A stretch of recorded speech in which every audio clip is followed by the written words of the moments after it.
Okay, now we will start.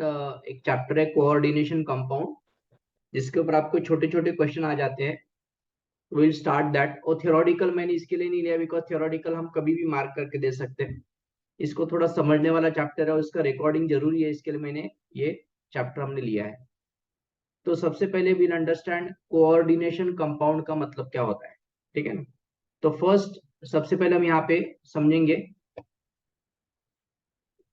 ना।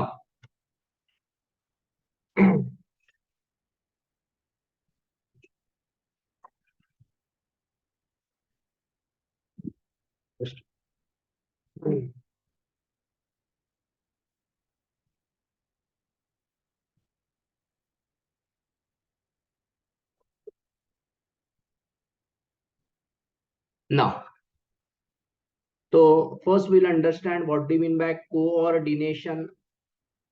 ये जो वर्ड आया ना यहाँ पे, इसका मतलब समझते हैं हम क्या है।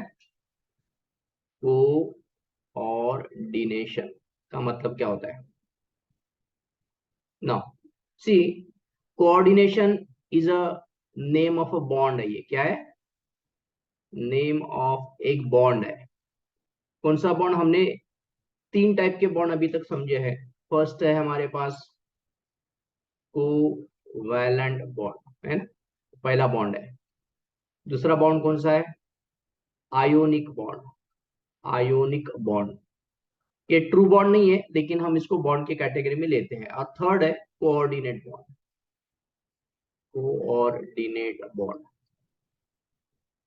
अभी क्या क्या मतलब इसको समझते हैं। सी, कोवैलेंट बॉन्ड क्या होता है कि सपोज एक एलिमेंट है ए और एक एलिमेंट है बी, ठीक है ना। इनमें अगर बॉन्ड बनता है, आपको पता है कि बॉन्ड हमेशा दो इलेक्ट्रॉन से बनता है। Bond is form with the help of two electron. तो यहाँ पे जो बॉन्ड बना है, ये बना है ए और बी में, ये बना है शेयरिंग से। शेयरिंग मतलब क्या होता है? एक इलेक्ट्रॉन इसने दिया, एक इलेक्ट्रॉन इसने दिया, और शेयर किया और बॉन्ड बन गया। तो जब शेयरिंग से बॉन्ड बनता है तो उसको हम कोवैलेंट बॉन्ड बोलेंगे, ठीक है। शेयरिंग से बॉन्ड बनता है तो उसको हम क्या बोलेंगे? कोवैलेंट बॉन्ड बोलेंगे। देन आयनिक बॉन्ड में क्या होता है? आयनिक बॉन्ड में ए प्लस बी अगर आएंगे तो यहाँ पे पहले आयंस बनेंगे। ए प्लस बनेगा और बी माइनस बनेगा। मतलब बॉन्ड बनने के लिए इसने अपना इलेक्ट्रॉन दे दिया है और इसने इसका इलेक्ट्रॉन ले लिया है। तो यहाँ पे इस तरीके से बॉन्ड बनता है बाय, हम पढ़ेंगे loss loss and gain of electron. Gain of electron, तो इससे आयनिक बॉन्ड बनेगा। तो इसने एक इलेक्ट्रॉन दे दिया, इसने एक इलेक्ट्रॉन ले लिया और बॉन्ड बन गए। कोऑर्डिनेट बॉन्ड क्या होता है कि बॉन्ड बनने के लिए जो भी दो इलेक्ट्रॉन लगते हैं, ये दोनों के दोनों इलेक्ट्रॉन इसने दे दिए, ए ने दे दिए बी को। बी के पास इलेक्ट्रॉन का कमी था और ए ने क्या किया, ये दोनों के दोनों इलेक्ट्रॉन इसको दे दिए बॉन्ड बनने के लिए। तो यहाँ पे बनेगा ए बी, इस तरीके से बॉन्ड बनता है। तो हम बोलेंगे both electron pair, both electron बोलेंगे हम, both electron are given by single species. Single element बोलेंगे हम, है ना, स्पेसिस और एलिमेंट। तो इस तरीके से एलिमेंट और स्पेसिस। तो जब ऐसा जब होता है तो उसको कोऑर्डिनेट बॉन्ड बोलते हैं। इसको दिखाने का कैसा है? दिखाने का तरीका कैसा है? कोऑर्डिनेट बॉन्ड ऐसा एरो से दिखाते हैं। और एरो का इंडिकेट करता है, एरो हेड जो इंडिकेट करता है कि बॉन्ड बनाने के लिए दोनों के दोनों इलेक्ट्रॉन ए ने दिए। तो ये जो बॉन्ड है, इस बॉन्ड का नाम है कोऑर्डिनेट बॉन्ड। तो I you understood the different types of bond? Bond समझ में आपको कैसे कैसे बनते हैं? यस, आए समझ में? यस। ओके, तो कोऑर्डिनेट बॉन्ड हमने देखे। तो कोऑर्डिनेट बॉन्ड यहाँ पे बन गया। तो कोऑर्डिनेट बॉन्ड बनने के लिए कंडीशन क्या है कि एक ही एटम ने और एक ही स्पेसीज ने दोनों के दोनों इलेक्ट्रॉन देना चाहिए बॉन्ड बनने के लिए, और it is showed by arrow head. तो we have understood the concept of coordinate bond. और ये जो चैप्टर है कोऑर्डिनेशन कंपाउंड, इसमें जो भी बॉन्ड बनने वाले हैं ऐसे ही बनने वाले हैं। बॉन्ड बनाने के लिए जो भी दो इलेक्ट्रॉन देने वाले हैं वो एक ही स्पेसीज देने वाला है।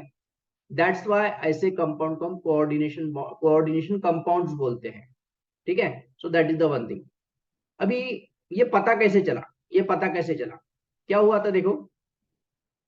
एक कंपाउंड हम लेते हैं, वन कंपाउंड, पर्पल का एक कंपाउंड है, उसका फॉर्मूला है CONH3 बाय 6Cl3। ठीक है, ये कंपाउंड है। दूसरा कंपाउंड है CONH3 बाय 5, और इसका भी है Cl3, CONH3 बाय 4, यहाँ पे भी Cl3 है। सो एक कॉम्प्लेक्स कंपाउंड है। ये क्या है, एक इसका कलर पर्पल रहता है, और एक कॉम्प्लेक्स कंपाउंड है। ये कॉम्प्लेक्स कंपाउंड है, कॉम्प्लेक्स कंपाउंड। नाउ अभी क्या हो गया कि आप ये देख रहे हैं सीधा सीधा कि यहाँ पे भी 3 क्लोरीन एटम है, यहाँ पे भी 3 क्लोरीन एटम है, यहाँ पे भी 3 क्लोरीन एटम है। ओके, तो हुआ क्या, क्या हुआ था कि जब कुछ रिसर्च चल रहा था, when the research was going on, तो ये वाले कॉम्प्लेक्स को उन्होंने ट्रीट किया था एक्सेस ऑफ AgNO3 सॉल्यूशन के साथ। AgNO3 सॉल्यूशन एक्सेस, इसको भी AgNO3 सॉल्यूशन एक्सेस, इसको भी AgNO3 सॉल्यूशन एक्सेस, ज्यादा लिया था AgNO3 सॉल्यूशन, और उसका दोनों का रिएक्शन पता चला। तो इनको एक्सपेक्टेशन ऐसा था, इनको एक्सपेक्टेशन ऐसा था कि यहाँ पे 3 क्लोरीन है, यहाँ पे भी 3 क्लोरीन है, यहाँ पे भी 3 क्लोरीन है।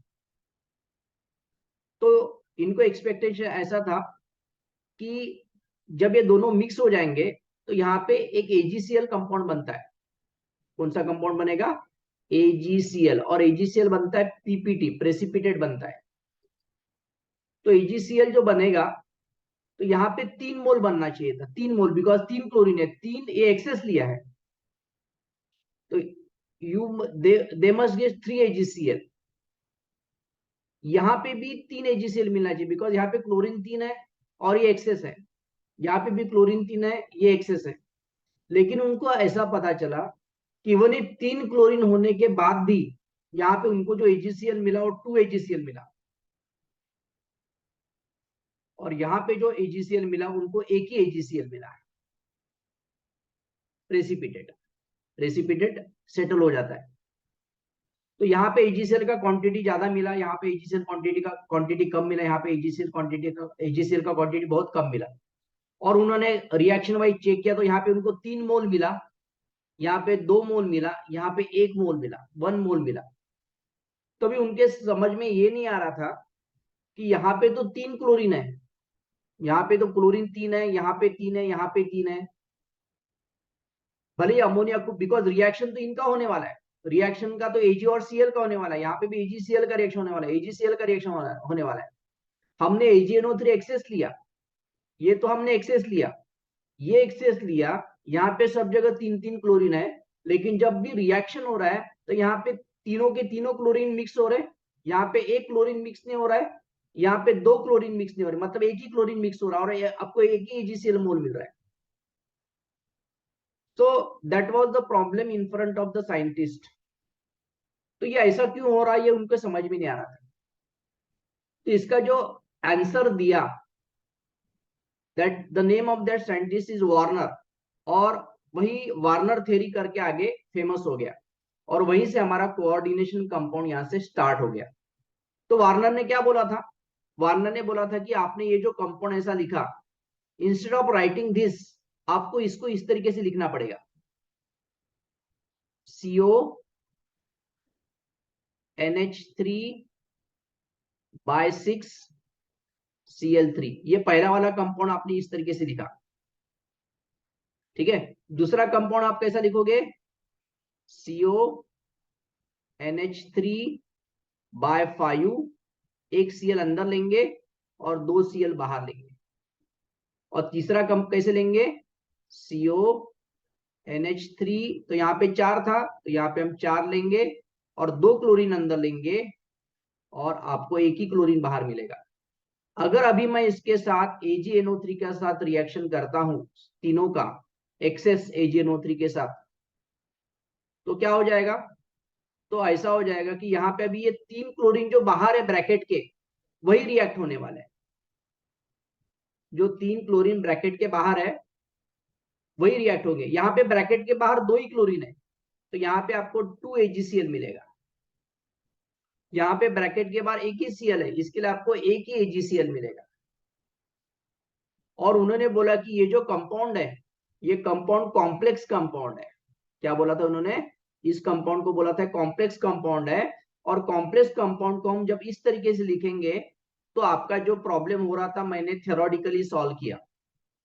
और फिर उन्होंने अपना एक थ्योरी सजेस्ट किया, उस थ्योरी का नाम था वार्नर्स थ्योरी। अभी वार्नर थ्योरी का कहना क्या था, उन्होंने क्या बोला कि ये जो कंपाउंड्स यहाँ पे मैंने जो लिखे हैं ब्रैकेट में, वार्नर ने बोला था ये जो कंपाउंड ऐसा लिखा था, तो इसमें ये जो ब्रैकेट के अंदर जो है, ब्रैकेट के अंदर जो ये कभी आयोनाइज नहीं होते। तो कैसा बोला था उन्होंने, देखो यहाँ पे, इसको मैं थोड़ा सा ऊपर लिखता हूं। उन्होंने क्या बोला था, उन्होंने बोला था कि ये जो कंपाउंड है ये आयोनाइज कैसे हो रहा है, इसको अभी आयोनिक फॉर्म में उन्होंने लिखा। उन्होंने बोला CONH3 बाय 6 Cl3, ये जब पहले आयोनाइज होगा तो कैसे होगा, CONH3 बाय 6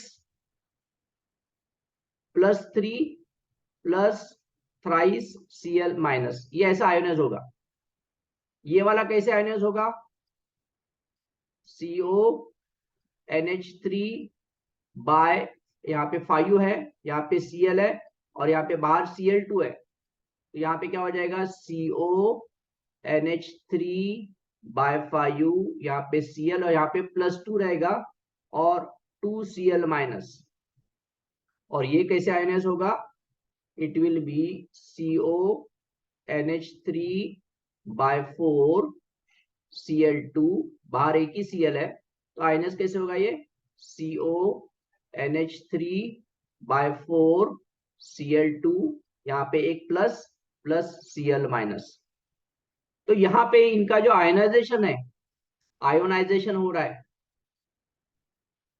इस तरीके से उन्होंने रिप्रेजेंट किया। और उन्होंने थ्योरी में अपना बोला था कि जो चीज मैंने रेक्टेंगुलर ब्रैकेट में एनक्लोज किया है वो कभी अलग अलग सेपरेट नहीं होते, वो पूरा एक बॉक्स ही अकेला रहता है सॉल्यूशन में। और बॉक्स के जो बाहर है वो सेपरेट हो जाते हैं। मतलब इसके जो आयंस बने, यहाँ पे इसके कितने आयंस बने, इसके 3 और इसका 1, मतलब यहाँ पे 4 आयंस बने। यहाँ पे कितने आयंस बने, यहाँ पे 2, यहाँ पे 1, मतलब 3 ही आयंस बने। ये दो क्लोरीन है और ये एक पूरा ये वाला। और यहाँ पे हम बोलेंगे यहाँ पे खाली 2 ही आयन बने। और इसके लिए जब हम AgNO3 के साथ उसको ट्रीट करते हैं तो यहाँ पे 3 क्लोरीन आयन, इसके लिए इट विल गिव 3 AgCl। यहाँ पे 2 क्लोरीन है, इसके लिए ये आपको 2 AgCl दे रहे थे और यहाँ पे आपको एक ही AgCl मिल रहा था, ठीक है।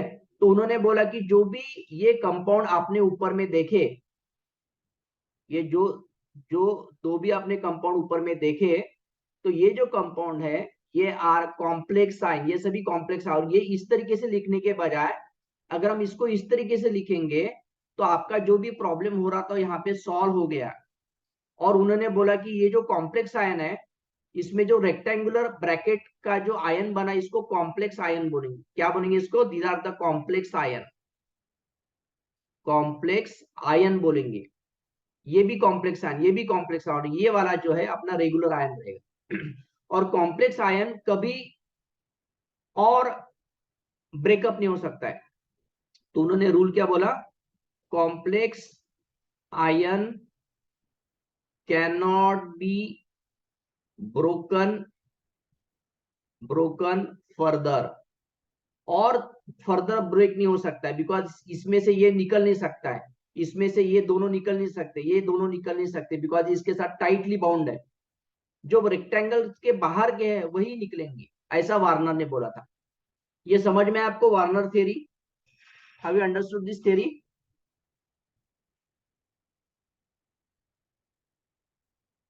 बोलो। Yes. ओके। यस। अभी हम जाते हैं एक्चुअली, पहले वार्नर थ्योरी देखते हैं, बाद में इधर आते हैं। पहले वार्नर थ्योरी देखते हैं, बाद में इधर आते हैं। ना बुक में देखो क्या है वार्नर थ्योरी, बिकॉज वहीं से स्टार्ट हो रहा है हमारा, और फिर हम यहाँ पे आएंगे।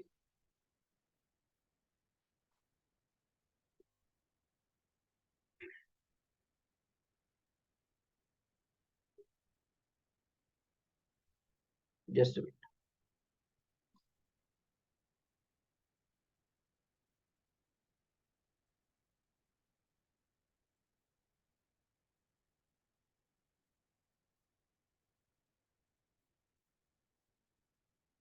Okay, Warner theory.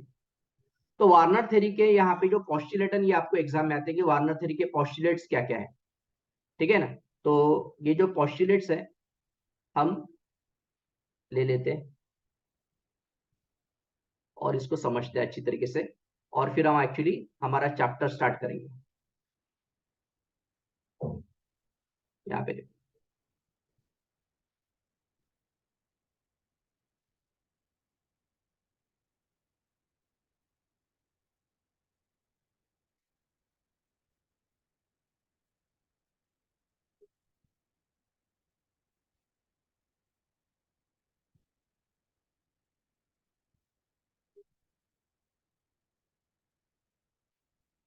ना वार्नर थ्योरी को समझते हैं। ये और कुछ 2 पॉइंट बचे हैं शायद इसके। पोस्टुलेट, ओके ठीक है, यहीं पे पढ़ते जाने दो, टाइम जा रहा है इसमें। Will read here itself. तो हम देखते हैं वार्नर थ्योरी क्या है। देखो, so what is Werner theory? Werner theory of coordination complexes क्या थ्योरी है देखते हैं। First attempt to explain the nature of bonding in coordination compound was put forward by Werner. The postulates of Werner theory are as follows. पहला postulate, ये आपको यहां से एग्जाम में आएगा। पहला postulate, unlike metal salts, metal salt मतलब NaCl, metal salt कौन सा रहता है हमारा, जैसा यहाँ पे AgCl दे रहा है, ये AgCl is a metal salt, sodium chloride is a metal salt. तो मेटल सॉल्ट जैसा करते हैं उसके एग्जैक्टली उल्टा, unlike a metal salt the metal in a complex possesses two types of valencies. Complex में दो टाइप के वैलेंसी रहते हैं, एक प्राइमरी वैलेंसी, आयोनाइज होता है वो, and a secondary valency which is a non ionisable. Very important. तो सबसे पहला वार्नर ने बोला था कि जो भी कॉम्प्लेक्स कंपाउंड बनते हैं इसमें दो टाइप के वैलेंसी है, एक रहता है प्राइमरी वैलेंसी जो आयोनाइज होता है, और सेकेंडरी वैलेंसी जो आयोनाइज नहीं होता है। यहाँ पे देखिए, यहाँ पे मैंने जो कंपाउंड लिखे, यहाँ पे आप साफ देख रहे हैं कि मैंने इसका आयोनाइजेशन किया, I have done the ionisation, मैंने इसका आयोनाइजेशन किया। तो आयोनाइजेशन मुझे क्या, तो ये वाला जो कंपाउंड है यहाँ पे, ये वाला जो कंपाउंड है, ये वाला, तो ये आयोनाइज हुआ नहीं, और इसके दो आयंस बने, मतलब ब्रैकेट वाले को मैंने आयोनाइज नहीं किया। तो ये वाला जो है ना, इसको बोलते हैं प्राइमरी वैलेंसी की जो आयनाइज हो गया। देखो 3 क्लोरीन बाहर आ गए, यहाँ पे 2 क्लोरीन बाहर आ गए, यहाँ पे 1 क्लोरीन बाहर आ गया। इसका मतलब ये प्राइमरी वैलेंसी है जो आयनाइज होते हैं। और इसके अंदर का जो ये जो है NH3/4, NH3/6, NH3/5, NH3/4, ये आयनाइज नहीं होंगे, तो इसको बोलते हैं सेकेंडरी वैलेंसी। ये पहला पोस्टुलेट था, इसके लिए उन्होंने बोला कि ये ब्रैकेट है, ये जो ब्रैकेट के अंदर आयनाइज नहीं होता है, ब्रैकेट के बाहर आयनाइज होता है, ऐसा उनका कहना था। तो ये पहला पॉइंट है। तो फर्स्ट पॉइंट हमें समझ में आया, ठीक है, फर्स्ट पॉइंट हमें समझ में आया। आगे देखते हैं second postulate. The ionizable sphere consists of entity which satisfy the primary valency of the metal. Primary valencies are generally satisfied by the anions. Primary valency मतलब क्या कि जो आयनस होता है, जो एनायन से सेटिस्फाई होता है, मतलब ये एनायंस होते रहते हैं, जैसा आपने देख रहे कि ये एनायंस है, है ना, ये एनायन आपको दिखाई दे रहा है, this is anion, this is anion, this is anion, तो primary valency are satisfied by the anions. The secondary coordination spheres consist of the entity which satisfy the secondary valency are non ionisable. Already हमने समझा कि ये अंदर वाले कभी ionise बाहर नहीं निकलेंगे, आयनाइज नहीं होंगे, ये अंदर वाला जो ब्रैकेट वाला है ये ऐसे ही रहने वाले हैं. ओके, आगे जाते हैं, आगे जाते हैं. फिर क्या कहना था इनका, next point, the secondary valency of the metal ions are fixed. Very important, very important. क्या बोला उन्होंने, सेकेंडरी जो वैलेंसी है, ये जो secondary valency of the metal ions are fixed and satisfied by either anions और न्यूट्रल लिगेंड्स. अभी ligands मतलब क्या हम समझते हैं. The number of secondary valency is equal to the coordination number. अभी ये क्या चीज है, ये हम समझते हैं पहले, ये क्या चीज हम समझते हैं, जो मैंने डायग्राम निकाला तो उसमें समझाता हूं. आप देखेंगे यहाँ पे, अभी यहाँ पे जो बात चल रही है वो इसकी बात चल रही है. किसकी बात चल रही है, कि ये जो अंदर है, ये जो कोबाल्ट है, CO stand for cobalt. Cobalt में ब्रैकेट के अंदर 6 बॉन्ड बनाए. कौन से 6 बॉन्ड बनाए, देखो NH3 6 यहाँ पे दिखाई दे रहा है, यहाँ पे NH3 5 और एक क्लोरीन है, मतलब टोटल 5 और 1 मिला के हो जाएगा 6. यहाँ पे 4 और 2 मिला के हो जाएगा 6. मतलब उनका कहना ऐसा है कि जो कोऑर्डिनेशन स्फीयर है, इसको उसने नाम क्या दिया, ये जो ब्रैकेट को नाम क्या दिया, कोऑर्डिनेशन स्फीयर. इसके अंदर जो मेटल रहता है उसका जो वैलेंसी वो फिक्स रहता है. तो इसका वैलेंसी कितना है, 6. यहाँ पे भी आपको 6 दिखाई दे रहा है, यहाँ पे भी आपको 6 दिखाई दे रहा है. 6 कैसे दिखाई दे रहा है, 4 और 2, 5 और 1, ये 6. तो दिस इज फिक्स, और इसी को उसका कोऑर्डिनेशन नंबर बोलते हैं. तो हम यहाँ पे क्या बोल सकते हैं कि ये जो कोबाल्ट है, इसका कोऑर्डिनेशन नंबर है 6, बिकॉज वो 6 बॉन्ड बना रहा है ब्रैकेट के अंदर कोऑर्डिनेशन स्फीयर में. और ये जो स्फीयर है, इट इज नॉन आयनाइजेबल, ये कभी आयनाइज नहीं होगा. और आयनाइज नहीं होगा इसके लिए हमने यहाँ पे पूरा ब्रैकेट यहाँ पे दिखाया है, उसके पीछे +3. यहाँ पे ब्रैकेट को हमने ब्रेक नहीं किया, ब्रैकेट पूरा वैसे के वैसे लिखा, और बाहर वाले जो है उसको आयनाइज हमने किया. और इसके लिए यहाँ पे अलग अलग नंबर है, 4 आयंस, मतलब ये 3 और ये 1, ये 3 और ये 2, सॉरी ये 2 और एक, ये तीसरा, ये 1 और ये 1, ऐसे 2 आयंस यहाँ पे हमें दिखाई दे रहे. तो number of ions are different different, ये वार्नर थ्योरी का कहना था. बाद में वार्नर ने देखो यहाँ पे एक डायग्राम निकाला, भी यहाँ पे दिख रहा है आपको, जो मैंने अभी जस्ट डायग्राम निकाला वहां पे. तो डायग्राम क्या है, यहाँ पे डायग्राम क्या है, देखो यहाँ पे कोबाल्ट जो है उसके आजू बाजू में 6 अमोनिया मॉलिक्यूल्स है, और सभी ने यहाँ पे देखो एरो दिखाया. एरो का मतलब कोऑर्डिनेट बॉन्ड्स, मतलब बॉन्ड बनाने के लिए जो भी 2 इलेक्ट्रॉन लगते हैं, वो दोनों के दोनों इलेक्ट्रॉन नाइट्रोजन ने दे दिए, और एक कोऑर्डिनेट बॉन्ड बना है. कितने बॉन्ड बनाए कोऑर्डिनेट बॉन्ड, 1 2 3 4 5 6. बिकॉज जो कोबाल्ट है उसका जो कोऑर्डिनेशन नंबर है और बॉन्ड फॉर्मेशन का कैपेसिटी है वो 6 है. इसके लिए 6 अमोनिया ने उसको अपने अपने हर एक ने 2 इलेक्ट्रॉन दिए और यहाँ पे बॉन्ड बनाया. और ये एरो जो है, ये एरो क्या दिखाता है कि नाइट्रोजन ने इसको 2 इलेक्ट्रॉन दिए बॉन्ड फॉर्मेशन. और क्लोरीन जो है ये बाहर वाला क्लोरीन था. तो आयनाइजेशन था, ये प्राइमरी है और ये सेकेंडरी है. ये बाहर निकल नहीं सकते हैं, खाली ये बाहर निकलेगा जब हम इसको आयनाइज करेंगे. तो हैव यू अंडरस्टूड दिस, ये समझ में आपको सबको. अगर ये समझ में आया तो आपको बहुत सारा फिर कोऑर्डिनेशन कंपाउंड जल्दी से जल्दी समझ में, इसके लिए मैंने यहाँ पे ज्यादा टाइम किया. The secondary valencies have fix spatial arrangement. Spatial मतलब अरेंजमेंट उनका रहता है around the metal ion.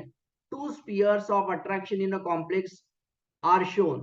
ये अंदर वाला जो स्पीयर है इसको बोलते हैं कोऑर्डिनेशन स्पीयर, और बाहर वाला जो है उसको हम बोलेंगे आयनाइजेशन स्पीयर. तो बाहर वाला आयनाइज हो जाएगा, अंदर वाला आयनाइज नहीं होगा. और यहाँ पे जो बॉन्ड बने, इस बॉन्ड को हम क्या बोलते हैं, they are called as coordination bond.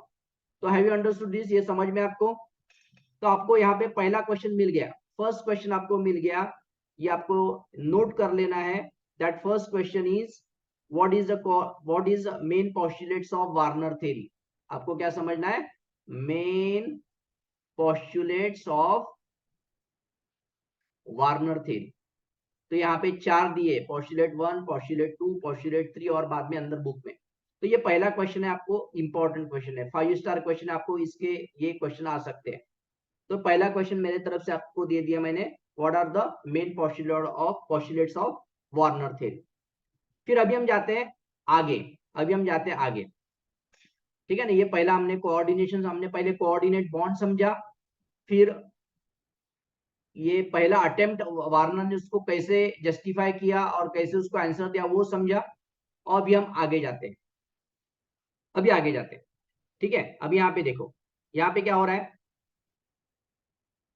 यहाँ पे आप साफ देख रहे हैं कि ये जो प्लैटिनम है, प्लैटिनम, तो प्लैटिनम ने 4 बॉन्ड बनाए, तो हम ऐसा बोल सकते हैं कि इसका कोऑर्डिनेशन नंबर जो है ना प्लैटिनम का, ये 4 है। बिकॉज ये जैसा हमने कोबाल्ट देखा, तो कोबाल्ट का कोऑर्डिनेशन नंबर कितना था, 6 था, तो उसने कोबाल्ट ने 6 बॉन्ड बनाए। वैसे प्लैटिनम यहाँ पे कोऑर्डिनेशन नंबर 4 है, तो उसने 4 बॉन्ड बनाए। और ये जो बॉन्ड बनाए, ये जो दो दो इलेक्ट्रॉन आपको दिख रहे हैं यहाँ पे, ये सब यहाँ पे दोनों इलेक्ट्रॉन अमोनिया ने दिए, ये भी अमोनिया ने दिए, यहाँ पे क्लोरीन ने दिए, यहाँ पे क्लोरीन ने दिए, और इस तरीके से कोऑर्डिनेशन कंपाउंड यहाँ पे बन गया है। ओके, तो आपको अभी ये पता चल गया होगा कि कोऑर्डिनेशन कंपाउंड में क्या रहता है। कोऑर्डिनेशन कंपाउंड में क्या रहता है कि एक मेटल रहता है बीच में। देखो ये मेटल है, एक हमेशा मेटल रहेगा, और उसके आजू बाजू में इलेक्ट्रॉन देने वाले ग्रुप्स रहते हैं, इलेक्ट्रॉन पेयर देने वाले ग्रुप रहते हैं। तो इसका इसका नाम क्या, इसको बोलते हैं लिगैंड्स। इसका नाम क्या है, they are called as ligands. तो अभी पहले आपको और एक डेफिनेशन अभी आपको मिलेगा कि what do you mean by ligands and what are the types of ligands. Ligand का मतलब क्या होता है। So what do you mean by ligands, कि एक ऐसा स्पीसीज कि जो क्या करता है, इलेक्ट्रॉन पेयर डोनेट कर देता है to form a coordinate bond. तो ऐसा जब रहता तो उसको हम क्या बोलते हैं, they are called as ligands. देखो यहाँ पे ligands serve as a electron donor. तो लिगैंड्स का मतलब क्या है कि ऐसे स्पेसीज कि जो हमेशा इलेक्ट्रॉन पेयर देते हैं, इसको हम लिगैंड्स बोलते हैं। ठीक है, क्लियर है। तो आई थिंक ये आपको समझ में आया होगा। फिर हम आगे जाते हैं थोड़ा सा। तो लिगैंड्स के टाइप क्या क्या, अभी सिंपल सिंपल है, हम थोड़ा सा फास्ट फॉरवर्ड आगे जाएंगे। What are the types of ligand. Ligands का मतलब क्या मैंने समझा। What do mean by ligands then, कि ऐसा ऐसा एक स्पेसीज कि जिसके पास इलेक्ट्रॉन ज्यादा है, और हमेशा वो बॉन्ड फॉर्मेशन के लिए लगने वाले दोनों के दोनों इलेक्ट्रॉन दे देता है मेटल एटम को, सेंट्रल मेटल एटम को, उसको हम लिगैंड्स बोलते हैं। ठीक है, types of ligand. The ligands are can be classified as a monodentate and polydentate. Monodentate ligand and polydentate ligand. What do you mean by monodentate, polydentate. Monodentate मतलब एक ही side से वो इलेक्ट्रॉन देगा। मैं बताता हूँ, यहाँ पे देखे मोनोडेंटेंट का मतलब क्या है, विल अंडरस्टैंड। यहाँ पे देखो एग्जांपल दिया, मोनोडेंटेंट का डेफिनेशन है, तो आपको ये समझना है। कभी कभी आपको फिल इन द ब्लैंक्स में पूछेंगे मोनोडेंटेंट का मतलब क्या है। अ मोनोडेंटेंट ligands is one where a single donor atom shares an electron pair to form a coordinate bond with the central metal ion। जो बीच वाला एटम सेंटर, ये जैसा यहाँ पे प्लेटिनम है, ये वाला जो प्लेटिनम यहाँ पे जो सेंट्रल मेटल एटम है, इसको अभी NH3 में से, NH3 इज अ मॉलिक्यूल, लेकिन यहाँ पे नाइट्रोजन ने उसको शेयर किया, यहाँ पे क्लोरीन ने शेयर किया, तो एक ही एटम जो रहता है जो इलेक्ट्रॉन पेयर अपना दे देता है। जब एक ग्रुप ऑफ एटम है, इसमें से एक ही एटम जब देगा तो उसको बोलते हैं monodentate ligand. What do mean by monodentate, यहाँ पे क्लियर कट लिखा है, is one where a single donor atom shares an electron pair to form a coordinate bond with the central metal. For example, chlorine OH में से oxygen देता है, oxygen देता है इलेक्ट्रॉन। CN में से इधर N भी दे, यहाँ पे N भी दे सकता है, C भी दे सकता है, लेकिन यहाँ पे जब बॉन्ड फॉर्मेशन हो कोई तो भी एक ही देगा। attached to the metal have an electron pair on Cl, O and N respectively। तो यहाँ पे देखो क्लोरीन के पास इलेक्ट्रॉन है, ऑक्सीजन के पास है, नाइट्रोजन के पास है, ये इलेक्ट्रॉन पेयर दे देते हैं, और एक ही देता है, ये नहीं दूसरा नहीं देता, तो उसको बोलते हैं मोनोडेंटेंट लिगैंड्स। ठीक है, आगे जाते हैं। What do you mean by polydentate ligand. Polydentate मतलब क्या होता है, जैसा ये पूरा एक कंपाउंड, इस कंपाउंड का नाम है, इसका नाम है इथिलीन डायमाइड, ये इथिलीन ग्रुप है, और यहाँ पे NH2 है, यहाँ पे NH2 है, इसका नाम है इथिलीन डायमाइड। अभी ये क्या कर रहा है, एक ही मॉलिक्यूल है, मॉलिक्यूल तो एक ही है, लेकिन ये वाला जो नाइट्रोजन भी उसको इलेक्ट्रॉन देता है, और ये वाला भी इलेक्ट्रॉन देता है। तो मतलब एट ए टाइम ये जो सेंट्रल मेटल एटम है यहाँ पे, सपोज मैं यहाँ पे सेंट्रल मेटल एटम निकालता हूँ, यहाँ पे सपोज यहाँ पे कोई एक मेटल एटम है, तो यहाँ पे बॉन्ड फॉर्मेशन के लिए ये भी इलेक्ट्रॉन दे देगा, ये भी इलेक्ट्रॉन दे देगा। इस तरीके से साइक्लिक कंपाउंड बनाएगा। तो यहां से एक ही मॉलिक्यूल ने दो टाइप्स, दो बॉन्ड बनाए, इसके लिए उसको बायडेंटेंट लिगैंड बोलते हैं। बाय मतलब दो, मतलब दो साइड से वो अटैच हो गया मेटल एटम को, इसके लिए उसको क्या बोलते हैं, that is called as bidentate ligand. समझ में आया? समझ में आ रहा है ना? तो ये हो गया बायडेंटेंट। अभी और कौन कौन से टाइप है बायडेंटेंट में? फिर ये हो गया बायडेंटेंट। यहाँ पे आप देखो, यहाँ पे आप देखो, सिमिलरली ऑक्सैलेटाइड, ये आपको अभी बार बार आने वाले, इसके लिए इसका नाम ध्यान में रखो। ऑक्सैलेटाइड ये है इथिलीन डायमाइड, इसका शॉर्ट फॉर्म है ई एन। इथिलीन डायमाइड का शॉर्ट फॉर्म क्या, ई एन लिखने वाले हम यहाँ पे। ये ऑक्सैलेटाइन, ऑक्सैलेटाइन क्या बोलते हैं, यहाँ पे भी जब यहाँ पे सेंट्रल मेटल एटम इधर रहेगा, ये वाला ऑक्सीजन भी बॉन्ड फॉर्म करेगा, ये वाला भी बॉन्ड फॉर्म करेगा, ये वाला नहीं करेगा, ये वाला नहीं, बिकॉज इनके पास बराबर 8 ही इलेक्ट्रॉन है। 1 2 3 4 5 6 7 8, एक बॉन्ड में 2 इलेक्ट्रॉन रहते हैं, तो इसके पास ही 8 ही इलेक्ट्रॉन है। लेकिन इनके पास बॉन्ड नहीं है, लेकिन एक इलेक्ट्रॉन ज्यादा है, इसके लिए ये हमेशा बॉन्ड फॉर्मेशन के इलेक्ट्रॉन दे देंगे। तो इसका नाम है ऑक्सैलेट। ये भी बायडेंटेंट है, ये भी बायडेंटेंट है। दीज आर द बायडेंट, यहां से लगेगा, यहां से लगेगा, यहां से लगेगा, यहां से लगेगा मेटल एटम, तो यार बायडेंटेंट लिगैंड्स। आगे जाते हैं, आगे जाते हैं। सो यहाँ पे आप देख पा रहे हैं, अभी एक और बड़ा आया है यहाँ पे, ये है, इसका नाम है, ये हेक्साडेंटेंट, इसका नाम है हेक्साडेंटेंट, इसका नाम है ईडीटीए। नाम क्या है इसका, ईडीटीए। तो आपको ये एग्जाम में आता है कि ईडीटीए कितना डेंटेंट है, हेक्साडेंटेंट है, ये कहां कहां से बॉन्ड बना सकता है, एक यहां से बना सकता है, 1 2 3 4 और ये 5 और 6, 4 ऑक्सीजन से बनाएगा और 2 नाइट्रोजन से बनाएगा, तो ये हेक्साडेंटेंट लिगैंड हो गया, इसका नाम है ईडीटीए। तो आपको अभी एग्जाम पॉइंट ऑफ व्यू से आपको लिगैंड का डेफिनेशन आ सकता है, what do mean bye ligand. तो लिगैंड एक ऐसा स्पीसीज है कि जो हमेशा इलेक्ट्रॉन रिच रहता है और अपने पास का जो दोनों इलेक्ट्रॉन्स रहता है बॉन्ड फॉर्मेशन के लिए सेंट्रल मेटल एटम को दे देता है, ऐसा जो स्पीसीज रहता है उसको लिगैंड्स बोलते हैं। तो लिगैंड्स के हमने टाइप देखे, मोनोडेंटेंट लिगैंड मतलब एटम और ग्रुप ऑफ एटम से कोई तो भी एक ही एटम बॉन्ड फॉर्मेशन करेगा। बायडेंटेंट में at a time 2 bond form करेंगे, दो जगह से बॉन्ड फॉर्मेशन हो जाएगा, एक यहां से, एक यहां से, और हेक्साडेंटेंट यहाँ पे है, तो यहाँ पे 6 बॉन्ड बना रही है कंपाउंड। तो इस तरीके से हम ये करते हैं। तो ये लिगैंड्स के, ये एक मोनोडेंटेंट हो गया और बाकी हमने पॉलीडेंटेंट में उसको कवर किया। आगे जाते हैं।